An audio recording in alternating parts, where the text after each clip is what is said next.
Now, across Texas, the issue is. I'm Greg Grugan in Houston. I'm Stephen Dial in Dallas. I'm Rudy Koski in Austin, and this is Texas, the issue is. The cusp of completion. After years of pitched, acrimonious battle, Governor Greg Abbott's crusade to bring school choice to the Lone Star State is on the verge of completion.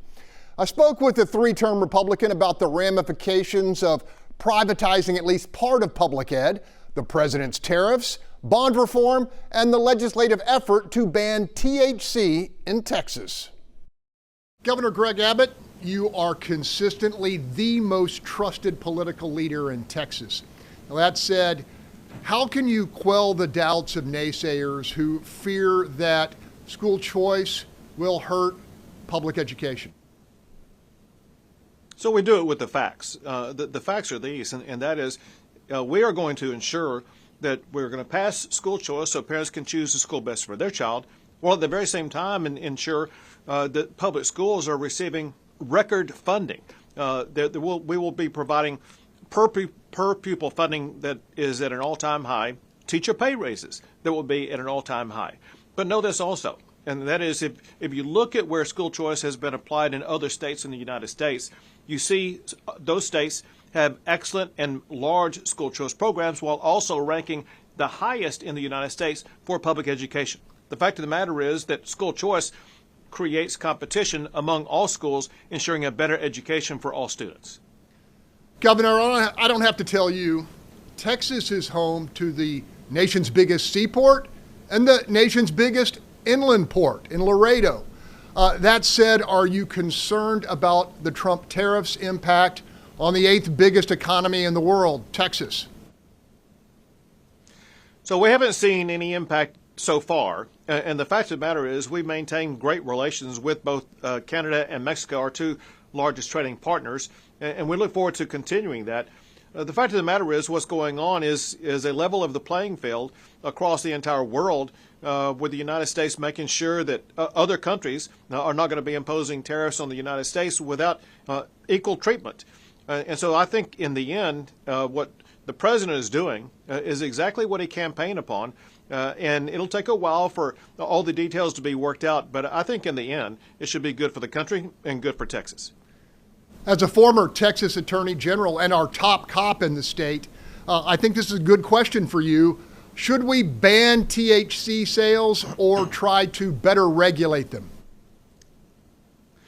Well, that very question is being debated in both chambers as we speak. Here's several things that are being sought to be achieved. One is to deny access by children to high-level THC content materials, whether it be edibles or drinks or whatever the case may be. Both the House and Senate seem to agree upon that.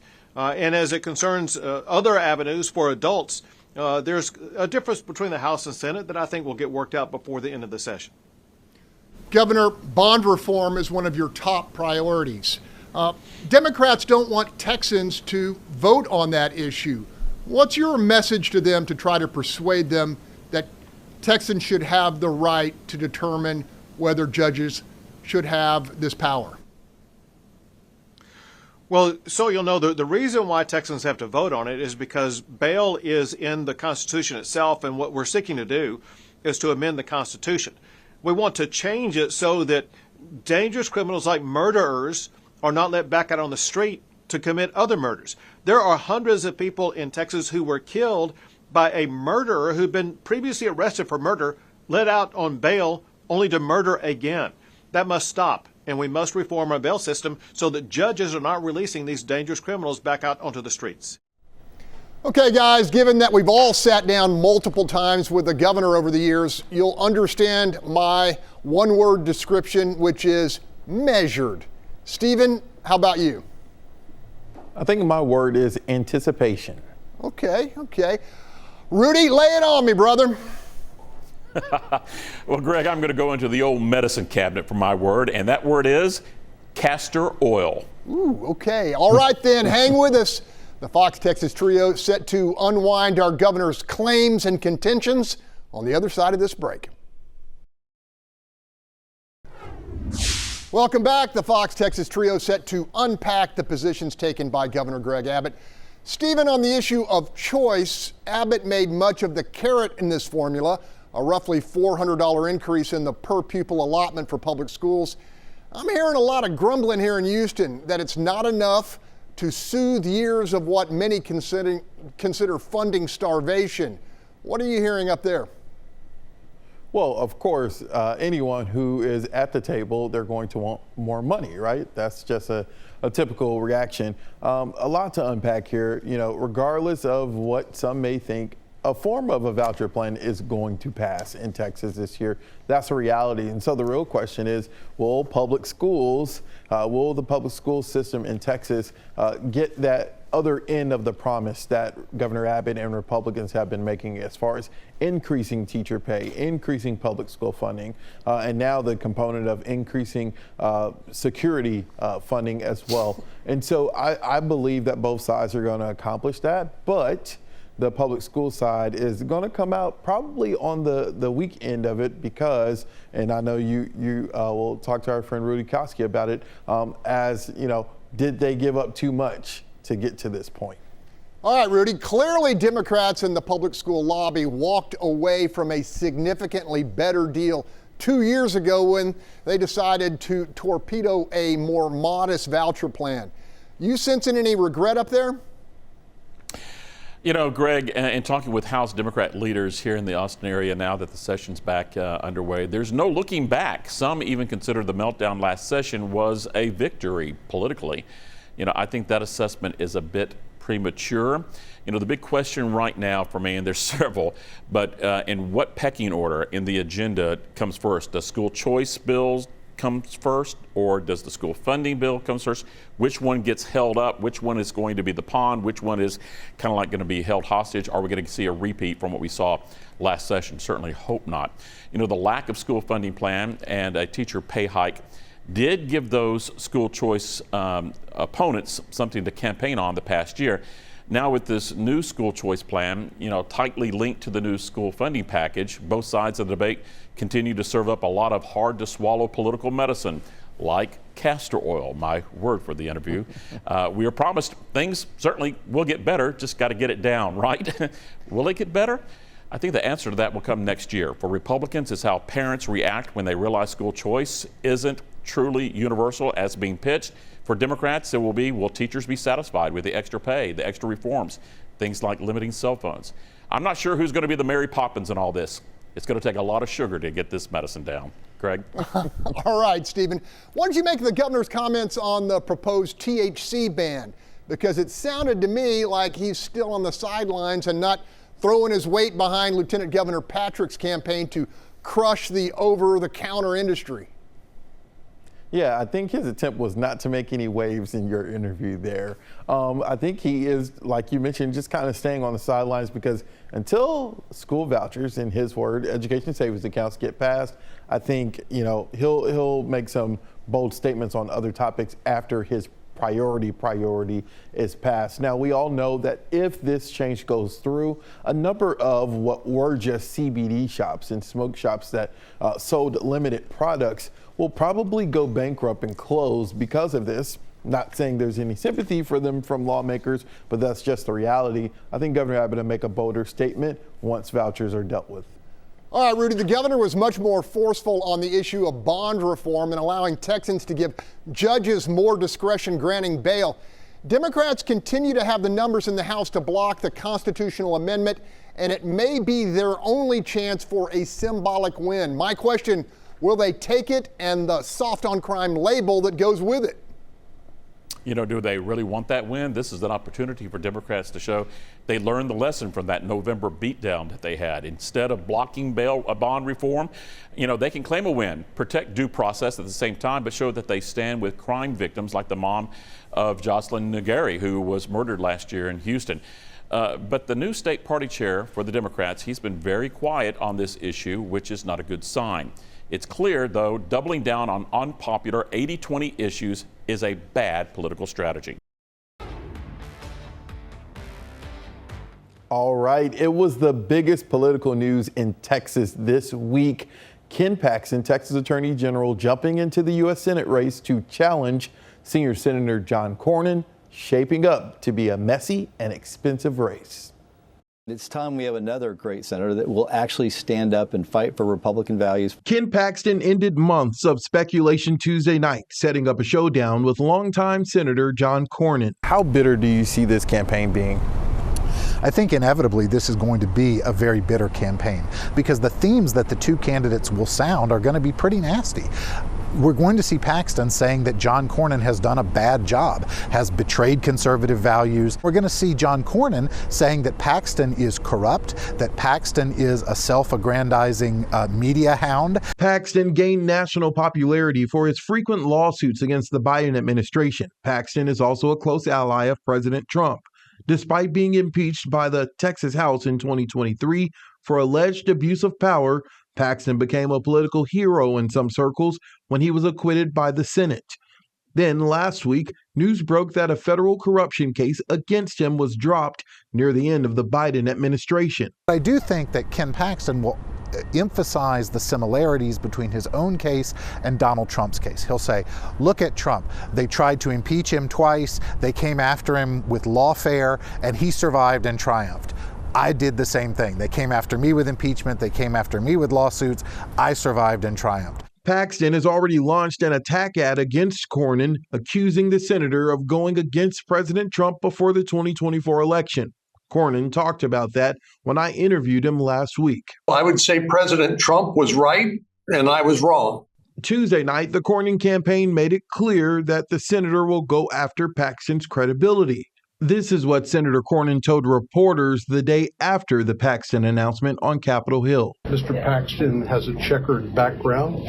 He is a con man and a fraud, and I think the people of Texas know that. Cornyn has said that he voted with Trump 95% of the time, proving he is conservative. Paxton talked about that on the Mark Davis Show Wednesday. I don't care what he says. What I care about is what has he done, and what have his actions been, and compare my actions to his actions.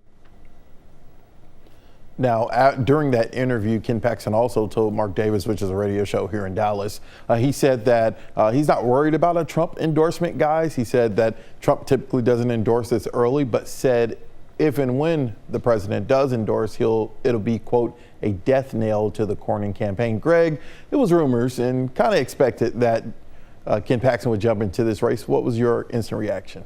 My reaction, I think it's going to be brutal, and given who has historically voted in the Republican primary, the early advantage is clearly with the challenger, Paxton.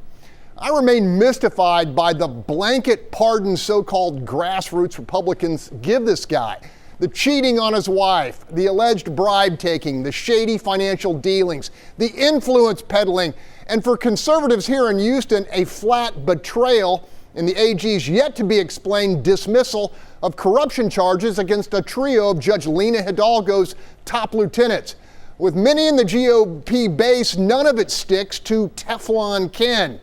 Of course, I'm guessing what would stick is the potential silver bullet of a Trump endorsement.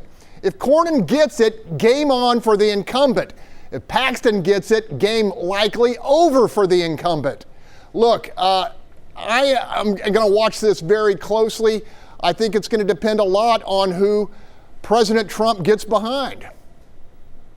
Yeah, it could come down to that. Well, not come down to that, but that could be a big factor. And President Trump needs Cornyn's votes right now. I mean, Republicans have control of the Senate, but every vote counts. Rudy, what's your reaction to Paxton jumping in the race? You know, Stephen, I think that crossover voting may play a big factor in this, and whether or not the Texas GOP will try to crack down on that and prevent that from happening. We'll just have to wait and see in the following March. When we learned that the Biden administration quietly spiked their corruption investigation into Paxton, you know, most analysts expected Paxton would toss his hat into the ring, and he did just that. Now, regardless of how nasty the Senate campaign is going to get, I think a lot of people are just now starting to realize the ramifications of Paxton's run for the Senate. It provides an opportunity for Democrats. How? Well, Paxton cannot run for re-election. He is opening up a big state office. Texas Democrats will have to decide now, should they throw a boatload of cash into a Senate race that they're probably will lose against one of two Republican titans, or do a political pivot and find a solid candidate to run for Attorney General. Who could that be? Well, a couple of names do come to mind. Joe Moody, Rafael Anchia, Roland Gutierrez, even Austin Mayor Kurt Watson, and Austin attorney Adam Lowy. He's a big deal here in the Austin area. He recently posted he's not interested in making a run, but I could see a big effort trying to draft him, Stephen. Democrats definitely could pivot. That could be smart politically, but we'll have to see. Now, in that ad, I heard a familiar voice. It was Greg Abbott from Fox 26 in Houston in the attack ad from Ken Paxton. And it was a sizzle reel of Cornyn's own statement saying that he did not think Trump would be the guy for the Republican Party to retake the White House. He told us last week that Trump was right, he was wrong. Greg, will voters remember that all the way in next November? Yeah, kind of ironic, huh, Stephen? Cornyn's doubts publicly expressed and reported in the aftermath of the January 6th assault have been fully recanted, which brings us back to the president. Will Cornyn's mea culpa, renewed fealty, Senate seniority, and easy re-electability convince Donald Trump to stick with the war horse he's got rather than switching mounts? The answer to that question will determine the outcome, and that, gentleman, is the very definition of power. Matthew Wilson, SMU political scientist, who you heard in that piece, he said that basically with Paxton jumping in, it could knock out some people who were thinking about running. I don't know about you guys, but up here in North Texas, we've seen a lot of Wesley Hunt ads running. Rudy, what do you think? Yes, Stephen, we're seeing those ads too here in the Austin area, and they're running during some really high-profile sporting events. Now, I spoke to political analyst Mark Jones from Rice University if the two-horse race could expand to at least three. He said more candidates will increase the likelihood that the GOP nomination will go to a runoff, which favors Paxton. But, and this is a big one, if Cornyn drops out, that could open the floodgates for people like Congressman Wesley Hunt, Dan Crenshaw, who was named as the third highest name to come up in a recent poll by the Hobby School of Public Affairs back in February. So it's a wait-and-see situation. A big race, three-horse race at least, would certainly make it very interesting, Stephen. All right, Greg, you have the last word quickly. All right, talking about Hunt, Wesley Hunt, hyper-Trump loyalist, no baggage, solid story to tell, and good campaigner, could position himself as the compromise candidate. All right, when we come back, we've got issues.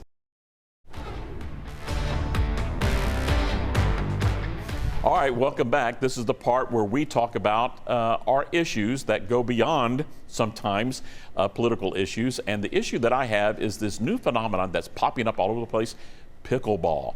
I don't know if you've been wrapped into this or jumped into the pickleball leagues. I have. My wife got into a league, and I am now her playing partner to get her ready for training for the league play. The question now is which will blow out first, my Achilles or my back? But I do know that you never give your wife a hanging high shot, because you're going to get those dimple marks on your chest in the wiffle ball. So that's my issue. What's up with this pickleball stuff?